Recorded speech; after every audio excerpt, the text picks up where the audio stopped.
ചിത്രത്തിന്റെ തുടക്കത്തിൽ ജോലി കഴിഞ്ഞ് വീട്ടിലേക്ക് വരുന്ന ഒരു നഴ്സിനെയാണ് കാണിക്കുന്നത്. പക്ഷേ ആരോ ഒരാൾ അവളുടെ ബാത്റൂമിൽ ഒളിച്ചിരിപ്പുണ്ടായിരുന്നു. എന്നാൽ ഇതറിയാതെ അവൾ കുളിക്കാനായിട്ട് പോകുന്നു. കുളിച്ചുകൊണ്ടിരിക്കുമ്പോൾ പുറകിൽ നിന്ന് ഒരു ശബ്ദം കേൾക്കും. എന്നാൽ അതൊന്നും കാര്യമാക്കാതെ അവൾ കുളിച്ചുകൊണ്ടിരിക്കുമ്പോൾ പെട്ടെന്ന് ഒളിച്ചിരുന്ന ആൾ വന്നിട്ട് അവളെ ശ്വാസം മുട്ടിച്ച് കൊന്നു കളയുന്നു. ഈ സീന് കട്ടായിട്ട് കുറച്ച് വർഷങ്ങൾക്ക് ശേഷമാണ് കാണിക്കുന്നത്.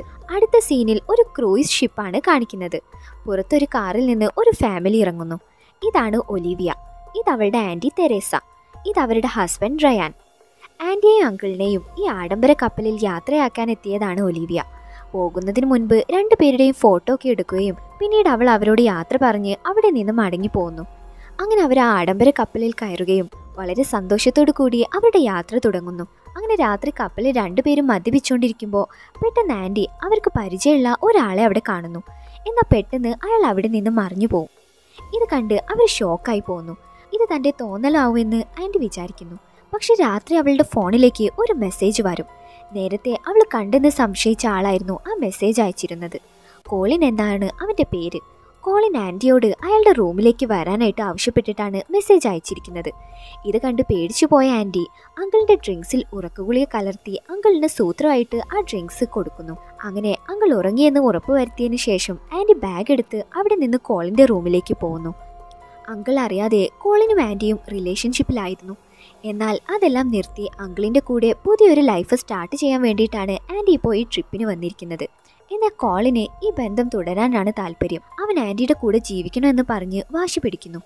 അങ്കിൾ അറിയാതെ ഈ ബന്ധം ഇനിയും മുൻപോട്ട് കൊണ്ടുപോകാമെന്ന് പറഞ്ഞ് അവൻ ആൻറ്റിയുമായിട്ട് ക്ലോസ് ആവാനായിട്ട് ശ്രമിക്കും. എന്നാൽ ആൻറ്റി ഈ ബന്ധം അവസാനിപ്പിക്കാമെന്ന് പറഞ്ഞ് കോളിനെ തട്ടിമാറ്റി അവിടെ നിന്ന് പോകാനായിട്ട് ശ്രമിക്കുന്നു. ഈ സമയം കപ്പലിൻ്റെ വേറൊരു വശത്ത് സാറ എന്നൊരു പെൺകുട്ടി കപ്പലിൽ പരിചയപ്പെട്ട ഒരു പയ്യനോട് സംസാരിച്ചുകൊണ്ടിരിക്കുകയായിരുന്നു. ഈ സമയം കപ്പൽ ആടി ഉലയുകയും ക്യാപ്റ്റൻ യാത്രക്കാരോട് അവരുടെ റൂമിലേക്ക് സുരക്ഷിതമായിട്ട് പോകാനായിട്ട് പറയുന്നുണ്ടായിരുന്നു. ഇത് കേട്ട് സാറ അവളുടെ പാരൻസ് അന്വേഷിക്കുമെന്ന് പറഞ്ഞ് ആ പയ്യൻ്റെ അടുത്ത് നിന്ന് ധൃതിയിൽ റൂമിലേക്ക് പോകുന്നു. അപ്പോൾ ഒരിടത്ത് വെച്ച് അവൾ ആൻറ്റിയുമായിട്ട് കൂട്ടിയിരിക്കുന്നു. അവർ രണ്ടുപേരും പരസ്പരം സോറി പറയുന്നു. ഇതേ സമയം ആൻറ്റിയുടെ കൂടെ ആ റൂമിൽ നിന്ന് പുറത്തേക്ക് വന്ന കോളിനെ കണ്ട് സാറ അത് ആൻറ്റിയുടെ ഹസ്ബൻഡ് ആയിരിക്കുമെന്ന് വിചാരിച്ച് അവിടെ നിന്ന് പോകുന്നു. അങ്ങനെ കപ്പൽ ആടി ഉലയുന്നത് കൊണ്ട് തന്നെ മയക്കത്തിലായിരുന്ന അങ്കിൾ ഉണരുന്നു. പക്ഷേ റൂമിൽ എവിടെയും ആൻറ്റി ഇല്ലായിരുന്നു. ഇത് കണ്ട് അങ്കിള് റൂമിൻ്റെ പുറത്തേക്ക് വന്ന് അവരെ അന്വേഷിക്കാനായിട്ട് തുടങ്ങും. അപ്പോൾ കപ്പലിലെ ഒരു ജീവനക്കാരന് കപ്പൽ അപകടാവസ്ഥയിലാണെന്നും അതുകൊണ്ട് തന്നെ അങ്കിളിനോട് റൂമിലേക്ക് പോകാനായിട്ടും പറയുന്നു. പക്ഷേ ഇതൊന്നും കേൾക്കാതെ ആടിയിലയുന്ന ആ കപ്പലിൽ അയാൾ ഭാര്യയെ തേടിക്കൊണ്ടിരിക്കുമ്പോൾ പെട്ടെന്ന് ഒരിടത്ത് വെച്ച് ആൻറ്റിയുടെ ബാഗ് അയാളുടെ കയ്യിൽ കിട്ടുന്നു. അങ്ങനെ ഓഫീസേഴ്സ് എല്ലാം കപ്പൽ മുഴുവനും അവരെ അന്വേഷിക്കുന്നു. എന്നാൽ ഒരിടത്തും അവരെ കാണുന്നില്ലായിരുന്നു. അവസാനം ആൻറ്റി കടലിൽ ചാടിയിട്ടുണ്ടാവുമെന്ന് അവർ സ്ഥിരീകരിക്കുന്നു. പിന്നീട് അവർ റയാനോട് കാര്യങ്ങളെല്ലാം ചോദിക്കും. നിങ്ങൾ ഭാര്യ ഭർത്താക്കന്മാർ തമ്മിൽ എന്തെങ്കിലും പ്രശ്നം ഉണ്ടായിരുന്നോ എന്ന് കപ്പൽ ക്യാപ്റ്റൻ അവരോട് ചോദിക്കുമ്പോൾ ഞങ്ങൾ തമ്മിൽ ഒരു പ്രശ്നവും ഉണ്ടായിരുന്നില്ലെന്ന് അയാൾ മറുപടി പറയുന്നു. പേടിച്ചു പോയ അങ്കിള് ഒലിവിയെ വിളിക്കുകയും കാര്യങ്ങളെല്ലാം അവളോട് പറയുകയും ചെയ്യും. കപ്പലിൽ എവിടെയും ആൻറ്റിയെ കാണാത്തത് കൊണ്ട് തന്നെ ഈ കേസ് പോലീസിൻ്റെ അടുത്തേക്ക് പോകും. അവർ കടലിൽ ബോഡി അന്വേഷിക്കാനായിട്ട് തുടങ്ങുന്നു. എന്നാൽ റയാൻ അത് വിശ്വസിക്കുന്നില്ല. ആൻറ്റി ഒരിക്കലും കടലിൽ ചാടിയിട്ടുണ്ടാവില്ലെന്നും വേറെ എന്തോ ആണ് അവിടെ സംഭവിച്ചിട്ടുണ്ടാവുക എന്നും അവൻ പോലീസിന് മൊഴി കൊടുക്കുന്നു. അങ്ങനെ അങ്കിൾ റയാൻ കപ്പലിൽ നിന്ന് തിരിച്ചു വരുന്നു. അങ്ങനെ ഒലിവിയ അങ്കിളിനെ കാണാൻ പോവുകയും ആൻറ്റിക്ക് ഒന്നും സംഭവിച്ചിട്ടുണ്ടാവില്ലെന്ന് പറഞ്ഞ് അവരെ സമാധാനപ്പെടുത്തുകയും ചെയ്യുന്നു. അങ്ങനെ വിഷമത്തോടു കൂടി രാത്രി അങ്കിൾ ഉറങ്ങിക്കൊണ്ടിരിക്കുമ്പോൾ ആൻറ്റിയുടെ ബോഡി കിട്ടിയെന്ന് പറഞ്ഞ് പോലീസിൻ്റെ അടുത്ത് നിന്ന് കോള് വരുന്നു. ഇവിടെ അടുത്തുള്ള ഒരു കടൽക്കരയിൽ നിന്നാണ് ബോഡി കണ്ടെത്തിയതെന്നും വെള്ളത്തിൽ മുങ്ങിയാണ് ആൻറ്റി മരിച്ചു പോയതെന്നും പോലീസുകാർ പറയുന്നു. ഇതേസമയം ആൻറ്റി മരിച്ച വിഷമത്തിൽ കാറിലിരുന്ന് കരഞ്ഞുകൊണ്ടിരിക്കുകയായിരുന്ന ഒലിവിയയുടെ അടുത്തേക്ക് ഒരു സ്ത്രീ വരികയും അവരുടെ ഒരു ബന്ധു ആ കപ്പലിൽ വെച്ച് മുൻപ് മരിച്ചിട്ടുണ്ടെന്നും ആ കപ്പലിൽ എന്തോ ഒരു നിഗൂഢത ഒളിഞ്ഞിരിപ്പുണ്ടെന്നും അവളോട് പറയുന്നു. എന്നാൽ ഇത് കേട്ട് ഒലിവിയയ്ക്ക് അവർ പറയുന്നത് കള്ളമാണെന്ന് തോന്നും. ആ സംസാരത്തിന് അവൾക്ക് താല്പര്യമില്ലെന്ന് പറഞ്ഞ് ഒലിവിയ അവിടെ നിന്ന് മടങ്ങിപ്പോകുന്നു. എന്നാൽ ഇതേ സമയം അവർ സംസാരിച്ചുകൊണ്ടിരിക്കുന്നതെല്ലാം ദൂരെ നിന്ന് ഒരാൾ വാച്ച് ചെയ്യുന്നതായി കാണിക്കുന്നുണ്ട്. അങ്ങനെ അടുത്ത ദിവസം ഒലിവിയെ കാണാനായിട്ട് ഹെലൻ എന്നൊരു വക്കീൽ വരുന്നു. അവർ ആൻറ്റിയുടെ വക്കീലാണെന്നും ചില കാര്യങ്ങൾ സംസാരിക്കാനായിട്ട് ഒലിവിയോട് അവരുടെ ഓഫീസിലേക്ക് വരാനായിട്ടും പറഞ്ഞ് അവരുടെ കയ്യിൽ ഒരു ID കാർഡ് കൊടുക്കുന്നു. അങ്ങനെ അവർ സംസാരിച്ചുകൊണ്ടിരിക്കുന്നത് ദൂരെ നിന്ന് റയാൻ നോക്കുന്നുണ്ടായിരുന്നു. അങ്ങനെ ഒലിവിയ തെരേസയുടെ ഓഫീസിലേക്ക് പോകും. ആൻറ്റി മരിച്ചു കഴിഞ്ഞാൽ സ്വത്തിന്റെ അവകാശി റയാനാണ്. എന്നാൽ ഈയിടെയായി വിൽപത്രത്തിൽ ആൻറ്റി ചില മാറ്റങ്ങൾ വരുത്തിയിട്ടുണ്ടെന്ന് വക്കീൽ പറയുന്നു. അതായത് ആന്റി മരണപ്പെടുന്നത് ആക്സിഡന്റ് വഴിയാണെങ്കിൽ റയാന് സ്വത്തുക്കളെല്ലാം അവകാശിയാണെന്നും എന്നാൽ അവരുടെ മരണം കൊലപാതകമാണെങ്കിൽ അവകാശി ഒലിവിയ ആയിരിക്കുമെന്നായിരുന്നു ആ വിൽപത്രത്തിൽ ആന്റി എഴുതിയിരുന്നത്.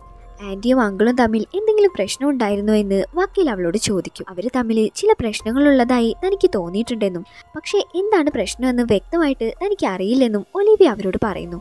പിന്നീട് ഒലിവിയ ആന്റിയുടെ ഒരു ഫ്രണ്ടിനെ മീറ്റ് ചെയ്യാനായിട്ട് പോവുകയും അവരോട് ഈ അടുത്തായിട്ട് ആന്റിക്ക് എന്തെങ്കിലും പ്രശ്നങ്ങൾ ഉണ്ടായിരുന്നോ എന്ന് ചോദിക്കുന്നു.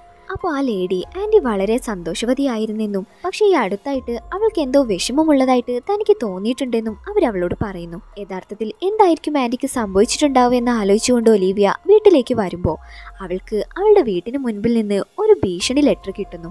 ഈ അന്വേഷണം ഇവിടെ വെച്ച് നിർത്തുന്നതാണ് നിനക്ക് നല്ലതെന്നായിരുന്നു അതിൽ എഴുതിയിരുന്നത്. പിന്നീട് അവളുടെ ഫോണിലും ഇതുപോലെയുള്ള ഭീഷണിപ്പെടുത്തുന്ന മെസ്സേജുകൾ വരാനായിട്ട് തുടങ്ങുന്നു. ഇതിന്റെ എല്ലാം പിന്നിൽ അങ്കിൾ റയാൻ ആയിരിക്കുമോ എന്ന് അവൾക്കൊരു സംശയം തോന്നും. ഉടനെ തന്നെ അവൾ ഇന്റർനെറ്റിൽ റയാനെ കുറിച്ച് അന്വേഷിക്കുന്നു. റയാന്റെയും ആന്റിയുടെയും വിവാഹം കഴിഞ്ഞ് 3 വർഷമായിട്ടുള്ളൂ. അതിനു മുൻപുള്ള റയാനെ കുറിച്ചുള്ള ഒരു വിവരങ്ങളും അവൾക്ക് കിട്ടിയില്ല. അങ്ങനെ റയാനെ കുറിച്ച് കൂടുതൽ അറിയാനായിട്ട് അവൾ ഡാറ്റ ഓഫീസിലേക്ക് പോവുകയും റയാന്റെ രേഖകളെല്ലാം പരിശോധിക്കുകയും ചെയ്യുന്നു. അപ്പോഴാണ് 3 വർഷങ്ങൾക്ക് മുൻപ് അയാൾ തന്റെ പേരിൽ മാറ്റങ്ങൾ വരുത്തിയതായിട്ട് അവൾക്ക് തെളിവുകൾ കിട്ടിയത്. അതുപോലെ റയാൻ മുൻപ് വേറൊരു വിവാഹം ചെയ്തതിന്റെ രേഖകളും അവൾക്ക് അവിടെ നിന്ന് കിട്ടുന്നു. സ്റ്റാർട്ടിംഗ് സീനിൽ കണ്ട ആ നഴ്സായിരുന്നു റയാന്റെ ഫസ്റ്റ് വൈഫ്. അവര് ഒരു ആക്സിഡന്റിൽ മരിച്ചുപോയി. അതുകൊണ്ട് തന്നെ ആ ഇൻഷുറൻസ് പണം റയാനാണ് കിട്ടിയതെന്നുമൊക്കെ ആ രേഖകളിലുണ്ടായിരുന്നു. അങ്ങനെ ഒലിവിയ ഇതെല്ലാം നോക്കിക്കൊണ്ടിരിക്കുമ്പോൾ ഡാറ്റ ഓഫീസിൽ ആരോ തന്നെ പിന്തുടരുന്നതായിട്ട് അവൾക്ക് തോന്നുന്നു. എമർജൻസി ഡോർ വഴി ആരോ അവളെ കൊല്ലാനായിട്ട് റൂമിലേക്ക് വന്നതായി അവൾക്ക് മനസ്സിലാവും. അങ്ങനെ പെട്ടെന്ന് അവൾ രേഖകളെല്ലാം എടുത്തുകൊണ്ട് അവിടെ നിന്ന് പുറത്തേക്ക് ഇറങ്ങുന്നു. എന്നാൽ പെട്ടെന്ന് കാർ പാർക്കിങ്ങിൽ വെച്ച് പുറകിൽ നിന്ന് ഒരാൾ വരികയും അവൾ തലയ്ക്കടിച്ച് അവളെ മയക്കുകയും ചെയ്യും. പിന്നീട് അവൾ കണ്ണു തുറന്ന് നോക്കുമ്പോൾ അവൾ ഹോസ്പിറ്റലിലായിരുന്നു. അപ്പോൾ അവളുടെ അടുത്ത് ആന്റിയുടെ കേസ് അന്വേഷിക്കുന്ന പോലീസ് ഓഫീസർ ഉണ്ടായിരുന്നു. പാർക്കിങ്ങിൽ മയങ്ങിക്കിടക്കായിരുന്ന ഒലിവിയയെ അവരാണ് ഹോസ്പിറ്റലിൽ കൊണ്ടുവന്നതെന്ന് പറയും. എന്താണ് അവൾക്ക് സംഭവിച്ചതെന്ന് പോലീസ് അവളോട് ചോദിക്കുന്നു. അങ്ങനെ നടന്ന കാര്യങ്ങളെല്ലാം അവൾ ഓഫീസറിനോട് പറയും. ആന്റി മരിച്ചതിൽ തനിക്ക് അങ്കിളിനെയാണ് സംശയമെന്ന് പറഞ്ഞ് അവൾ ഡാറ്റ ഓഫീസിൽ നിന്ന് അവൾക്ക് കിട്ടിയ വിവരങ്ങളെക്കുറിച്ചൊക്കെ പോലീസിനോട് പറയുന്നു. ഇത് കേട്ട് ഓഫീസർ ആന്റിയുടെ ബോഡി പോസ്റ്റ്മോർട്ടത്തിന് അയച്ചിട്ടുണ്ടെന്ന് അവളോട് പറയുന്നു. അങ്ങനെ അടുത്ത ദിവസം വീണ്ടും ഈ ലേഡി ഒലിവിയെ കാണാനായിട്ട് വരുന്നു. ആ കപ്പലിൽ നടക്കുന്ന മിസ്റ്ററിയെക്കുറിച്ച് തനിക്ക് കുറച്ച് കാര്യങ്ങൾ പറയാനുണ്ടെന്ന് അവരവളോട് പറയുന്നു. എന്നാൽ ഒലിവിയ അവൾക്കത് കേൾക്കാൻ താല്പര്യമില്ലെന്ന് പറഞ്ഞ് അവിടെ നിന്ന് പോവും. അങ്ങനെ അവൾ അവിടെ നിന്ന് പോയതിനു ശേഷം ആ ലേഡി വാഷ്റൂമിലേക്ക് പോയി. അവരവിടെ വാഷ് ചെയ്തുകൊണ്ടിരിക്കുമ്പോൾ പെട്ടെന്ന് വാഷ്റൂമിൽ ഒളിച്ചിരിക്കായിരുന്ന ഒരു അജ്ഞാതൻ അങ്ങോട്ട് വരികയും അവിടെ വെച്ച് ആ ലേഡിയെ കൊന്നു കളയുകയും ചെയ്യുന്നു. അങ്ങനെ വീണ്ടും ഒലിവിയയ്ക്ക് ഭീഷണി കത്തുകൾ വരുന്നു. തലയ്ക്ക് കിട്ടിയ അടി അവസാന വാണിംഗ് ആണെന്നും ഇനി ഈ കേസിന്റെ പുറകെ പോയി കഴിഞ്ഞാൽ അവളെ കൊന്നു കളയുമെന്നായിരുന്നു ആ ലെറ്ററിൽ ഉണ്ടായിരുന്നത്. കുറച്ചു കഴിഞ്ഞ് അവൾക്ക് വക്കീലിന്റെ ഓഫീസിൽ നിന്ന് ഒരു കോൾ വരുന്നു. ആന്റിയുടെ പോസ്റ്റ്മോർട്ടം റിപ്പോർട്ട് വന്നിട്ടുണ്ടെന്നും ആന്റിയെ ആരോ കഴുത്ത് നെരിച്ച് കൊന്നതിന് ശേഷം വെള്ളത്തിലേക്ക് ഇട്ടതാണെന്നാണ് പോസ്റ്റ്മോർട്ടം റിപ്പോർട്ടിൽ പറയുന്നത്. പോസ്റ്റ്മോർട്ടം റിപ്പോർട്ട് വന്നതിന് ശേഷം ഉറപ്പായിട്ടും ആന്റിയെ കൊന്നത് റയാൻ തന്നെ ആയിരിക്കുമെന്ന് സംശയിച്ച പോലീസുകാർ അയാളെ ചോദ്യം ചെയ്യാനായിട്ട് അയാളുടെ വീട്ടിലേക്ക് പോകുന്നു. പക്ഷേ അവരവിടെ എത്തുമ്പോൾ ഉറക്കഗുളിക കഴിച്ച് മരിച്ചു കിടക്കുന്ന റയാനെയാണ് അവർക്ക് കാണാൻ കഴിഞ്ഞത്. ഇതിൽ ആകെ കൺഫ്യൂഷനായ പോലീസുകാർ ഇതിന് പിന്നിൽ വേറെ ആരെങ്കിലും ഉണ്ടാവാൻ സാധ്യതയുണ്ടെന്ന് അവർ ഒലിവിയയോട് പറയും. മുമ്പ് തന്നോട് കപ്പലിലെ നിഗൂഢതകളുണ്ടെന്ന് പറഞ്ഞ ആ സ്ത്രീയെ പറ്റി അപ്പോഴാണ് അവൾക്ക് ഓർമ്മ വരുന്നത്. അങ്ങനെ അടുത്ത ദിവസം തന്നെ ഒലിവിയ ആ കപ്പലിൽ എന്തെങ്കിലും സംഭവിക്കുന്നുണ്ടോ എന്ന് അറിയാൻ വേണ്ടിയിട്ട് ആ കപ്പലിൽ യാത്ര ചെയ്യുന്നു. അങ്ങനെ അവള് അവിടെ വെച്ചൊരു കപ്പൽ ജീവനക്കാരനോട് ആന്റിയുടെ അപകടത്തെക്കുറിച്ചെല്ലാം ചോദിക്കും. പക്ഷേ അപകടത്തിനെ കുറിച്ചുള്ള കാര്യങ്ങളൊന്നും പുറത്ത് പറയാൻ പാടില്ലെന്നാണ് ഓഫീസേഴ്സ് തന്നോട് പറഞ്ഞിട്ടുള്ളതെന്ന് ആ ജീവനക്കാരന് ഒലിവിയയോട് പറയുന്നു. അയാളുടെ അടുത്ത് നിന്ന് തക്കതായിട്ടുള്ള വിവരങ്ങളൊന്നും കിട്ടാത്തത് കൊണ്ട് തന്നെ അവള് ആരും കാണാതെ ക്യാപ്റ്റന്റെ റൂമിലേക്ക് കയറുന്നു. ആന്റി മിസ്സിംഗ് ആയ സമയത്ത് പോലീസുകാർ കപ്പലിലേക്ക് വന്നിരുന്നു. എന്നിട്ട് അവര് കപ്പലിലുള്ള എല്ലാവരെയും ചോദ്യം ചെയ്തിരുന്നു. ക്യാപ്റ്റന്റെ റൂമിൽ നിന്ന് ചോദ്യം ചെയ്തവരുടെ എല്ലാം മൊഴികൾ അവൾക്ക് കിട്ടും. അതിൽ സാറയുടെ മൊഴി കണ്ട് എന്തോ സംശയം തോന്നിയ ഒലിവിയ അടുത്ത ദിവസം തന്നെ സാറയെ കാണാനായിട്ട് പോവുകയും അന്ന് ആ കപ്പലിൽ നടന്ന കാര്യങ്ങളെക്കുറിച്ച് അവളോട് ചോദിച്ചറിയുകയും ചെയ്യുന്നു. മരിക്കുന്ന അന്ന് രാത്രി അവൾ ആന്റിയെ കണ്ടിരുന്നെന്നും അന്ന് ഒരാള് അവരുടെ കൂടെ ഉണ്ടായിരുന്നെന്നും അവൾ പറയുന്നു. അത് അങ്കിളായിരിക്കുമെന്ന് വിചാരിച്ച ഒലിവിയ അങ്കിളിന്റെ ഫോട്ടോ സാറയ്ക്ക് കാണിച്ചു കൊടുക്കുന്നു. എന്നാൽ ആ ഫോട്ടോ കണ്ട ഒലിവിയ ഇയാളല്ല അന്ന് ആന്റിയുടെ കൂടെ ഉണ്ടായിരുന്നതെന്ന് പറയുന്നു. പിന്നീട് ഒലിവിയ അങ്കിളിന്റെ ആദ്യ ഭാര്യയായ സിൻഡയുടെ അച്ഛനെ കാണാനായിട്ട് പോകും. സിൻഡയെ കൊന്നത് റയാനാണെന്ന് പറഞ്ഞിട്ട് ഈ അച്ഛന് പോലീസ് സ്റ്റേഷനിൽ കംപ്ലൈന്റ് കൊടുത്തിരുന്നു. പക്ഷെ സിൻഡി മരിക്കുന്ന സമയത്ത് റയാൻ വേറെ ഒരു സ്ഥലത്തായിരുന്നു ഉണ്ടായിരുന്നതെന്നുള്ള തെളിവുകളെല്ലാം ഉണ്ടായിരുന്നു. അതുകൊണ്ട് തന്നെ അങ്കിളല്ല സിൻഡിയെ കൊന്നതെന്ന് കോടതി വിധിക്കുകയും അങ്കിളിനെ വെറുതെ വിടുകയും ചെയ്തു. പക്ഷെ നേഴ്സായ തൻ്റെ മകള് കുളിച്ചുകൊണ്ടിരിക്കുമ്പോൾ ശ്വാസം മുട്ടി ഒരിക്കലും മരിക്കില്ലെന്നാണ് ഈ അച്ഛൻ പറയുന്നത്. ഉറപ്പായിട്ടും അവളെ ആരോ കൊന്നത് തന്നെയാണെന്നാണ് അയാൾ ഇപ്പോഴും വിശ്വസിക്കുന്നത്. ഈ കാര്യങ്ങളെല്ലാം അയാൾ ഒലിവിയയോട് പറയുന്നു. 3 വർഷങ്ങൾക്ക് മുൻപാണ് സിൻഡി മരിച്ചത്. ആ സമയത്ത് റയാൻ ഏതെങ്കിലും സുഹൃത്തുക്കൾ ഉണ്ടായിരുന്നോ എന്ന് ഒലിവിയ ആ അച്ഛനോട് ചോദിക്കുന്നു. അപ്പോൾ അയാൾ കോളിൻ എന്നൊരു സുഹൃത്ത് അവനുണ്ടായിരുന്നു എന്ന് പറയും. അങ്ങനെ സിൻഡിയുടെ അച്ഛൻ പറഞ്ഞ കോളിൻ എന്ന ആളെക്കുറിച്ച് ഒലിവിയ നെറ്റിൽ സെർച്ച് ചെയ്യുന്നു. അപ്പോൾ സോഷ്യൽ മീഡിയയിൽ നിന്ന് അവൾക്ക് അവൻ്റെ ഒരു ഫോട്ടോ കിട്ടും. ഒലിവിയ ആ ഫോട്ടോ സാറയ്ക്ക് അയച്ചു കൊടുത്തിട്ട് ഇയാളെയാണോ അന്ന് കപ്പലിൽ വെച്ച് കണ്ടതെന്ന് അവളോട് ചോദിക്കുന്നു. അപ്പോൾ സാറ ഇയാളെ തന്നെയാണ് അന്ന് ആൻറ്റിയുടെ കൂടെ കണ്ടതെന്ന് പറയുന്നു. അങ്ങനെ ഒലിവിയ കോളിനെ ട്രാക്ക് ചെയ്ത് പോവുകയും അവനെ ഒരു ബാറിലുണ്ടെന്ന് അറിഞ്ഞ് അവൾ ഡ്രസ്സൊക്കെ ചെയ്ത് അങ്ങോട്ടേക്ക് പോകുന്നു. അവിടെ വെച്ച് അവൾ കോളിനുമായിട്ട് വളരെ ക്ലോസ് ആയി സംസാരിക്കുകയും അവസാനം 2 പേരും കോളിൻ്റെ റൂമിലേക്ക് പോകുന്നു. അങ്ങനെ റൂമിലെത്തിയ ഉടനെ അവൻ അവളെ കിസ് ചെയ്യാനൊക്കെ ശ്രമിക്കുന്നുണ്ട്. എന്നാൽ അവനെ തട്ടിമാറ്റി വാഷ്റൂമിലേക്ക് പോകണമെന്ന് പറഞ്ഞ് അവൾ അവൻ്റെ ബെഡ്റൂമിലേക്ക് പോകുന്നു. അവിടെ നിന്ന് എന്തെങ്കിലും തെളിവുകൾ കിട്ടുമോ എന്ന് നോക്കാനായിട്ട് അവൾ ആ റൂം ഫുള്ള് സെർച്ച് ചെയ്യാനായിട്ട് തുടങ്ങും. അങ്ങനെ അവസാനം അവൾക്ക് അവിടെ നിന്ന് ആ കപ്പലിൽ അവന് യാത്ര ചെയ്തിരുന്ന ഒരു ടിക്കറ്റ് കിട്ടുന്നു. ആൻറ്റിയും അങ്കിളും യാത്ര ചെയ്ത അതേ ദിവസമായിരുന്നു അവനും ആ കപ്പലിൽ യാത്ര ചെയ്തതെന്നുള്ളതിനുള്ള തെളിവായിരുന്നു അത്. അങ്ങനെ അവനെതിരെയുള്ള തെളിവ് കിട്ടിയത് കൊണ്ട് തന്നെ ഇനി അവിടെ നിൽക്കാൻ പാടില്ലെന്ന് ഉറപ്പിച്ച് അവള് സുഖമില്ലെന്ന് പറഞ്ഞ് അവിടെ നിന്ന് പോകാനായിട്ട് നിൽക്കും. എന്നാൽ അവന് അവളെ പോകാനായിട്ട് സമ്മതിക്കുന്നില്ല. അവളെ ഞെട്ടിച്ചുകൊണ്ട് അവനിങ്ങനെ പറയുന്നു, നീ ആരാണെന്നുള്ള കാര്യം എനിക്കറിയാം. നീ അന്വേഷിക്കുന്ന ആള് ഞാൻ തന്നെയാണ്. ഈ കൊലപാതകങ്ങളെല്ലാം ചെയ്തത് ഞാനാണ്. അതും പണത്തിന് വേണ്ടിയിട്ടായിരുന്നു ഇതെല്ലാം ചെയ്തതെന്ന് കോളിൻ അവളോട് പറയുന്നു. റയാന്റെ ആദ്യ ഭാര്യയെ കൊന്നത് കോളിൻ തന്നെ ആയിരുന്നു. അങ്കിൾ റയാനും കോളിനും കൂട്ടാളികളാണ്. പണക്കാരികളായ സ്ത്രീകളെ കണ്ടുപിടിച്ച് അവരോട് പ്രേമം നടിച്ച് പിന്നീട് അവരെ കല്യാണം കഴിക്കും ഇവർ. എന്നിട്ട് അവരെ കൊണ്ട് ഇൻഷുറൻസ് എടുപ്പിക്കുകയും പിന്നീട് നൈസായിട്ട് അവരെ കൊന്നു കളയുകയും എന്നിട്ട് ആ ഇൻഷുറൻസ് പണം 50-50 ആയിട്ട് ഇവർ വീതിച്ചെടുക്കും. അങ്ങനെ വളരെ ലക്ഷ്യൂറിയസ് ആയിട്ട് ജീവിക്കുകയായിരുന്നു റയാനും കോളിനും. പക്ഷെ കോളിൻ അവൻ്റെ പണമെല്ലാം പെട്ടെന്ന് ചിലവാക്കി കഴിച്ചു. എന്നാൽ റയാന് ആ പണമെല്ലാം സൂക്ഷിച്ചു വെക്കുകയായിരുന്നു ചെയ്തിരുന്നത്. അങ്ങനെ കോളിൻ റയാനോട് പണം ചോദിക്കാനായിട്ട് തുടങ്ങി. എന്നാൽ ഒരു ഘട്ടത്തിൽ ഇനി പണം തരാൻ പറ്റില്ലെന്ന് റയാൻ അവനോട് കടുപ്പിച്ച് പറഞ്ഞു. അങ്ങനെ പണം കിട്ടാൻ വേണ്ടിയാണ് കോളിൻ റയാനെ അറിയാതെ പണക്കാരിയായ ആൻറ്റിയുമായിട്ട് റിലേഷൻഷിപ്പിലായത്. പക്ഷെ പിന്നീട് ആൻറ്റി റയാൻ അറിയുമെന്ന് പേടിച്ച് ആ ബന്ധം വേണ്ടെന്ന് വെക്കുന്നു. സോ ഇനി അവരുടെ കയ്യിൽ നിന്നും തനിക്ക് പണം കിട്ടില്ലെന്ന് അറിഞ്ഞപ്പോഴാണ് അവൻ ആൻറ്റിയെ കഴുത്ത് നെരിച്ച് കൊന്നുകളഞ്ഞ് അവരുടെ ബോഡി കടലിലേക്ക് ഇട്ടത്. എന്നാൽ പിന്നീട് പോസ്റ്റ്മോർട്ടം റിപ്പോർട്ട് വന്നപ്പോൾ ആൻറ്റിയെ കൊന്നത് കോളിനാണെന്ന് റയാന് മനസ്സിലായിരുന്നു.